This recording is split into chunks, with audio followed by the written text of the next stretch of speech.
பணியாளர்களை குண்டுக்கட்டாக தூக்கிச் சென்று வேனில் ஏற்றிய காவல்துறையினர். ஜனநாயக நாட்டுல எங்க உரிமையை கூட கேட்க விட மாட்டாங்க என்றபடி கொந்தளித்த பணியாளர்கள்.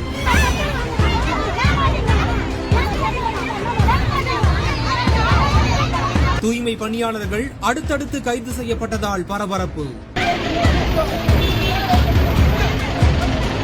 சென்னை மாநகராட்சி ஆணையர் குமரகுருபரன் அவர்களின் வீட்டை தூய்மை பணியாளர்கள் முற்றுகையிட்டதால் பரபரப்பு ஏற்பட்டுள்ளது. கீழ்ப்பாக்கத்தில் உள்ள ஆணையரின் இல்லத்தை நோக்கி திரண்ட தூய்மை பணியாளர்கள் தங்களின் கோரிக்கைகளை வலியுறுத்தி முற்றுகை போராட்டத்தில் ஈடுபட்டதாக கூறப்படுகிறது. இதனையடுத்து சம்பவ இடத்திற்கு வந்த காவல்துறையினர் அங்கு திரண்டிருந்த பணியாளர்களை கட்டுப்படுத்த முயன்றுள்ளனர். பின்னர் சட்டம் ஒழுங்கு பாதிக்கப்படும் சூழ்நிலை ஏற்பட்டதால் போராட்டத்தில் ஈடுபட்ட பலரை போலீசார் கைது செய்து குண்டுக்கட்டாக தூக்கிச் சென்று காவல்துறையினர் வேனில் ஏற்றியுள்ளனர். இந்நிலையில் இந்த சம்பவம் தொடர்பாக மேலும் விசாரணை தற்போது நடைபெற்று வருகிறது.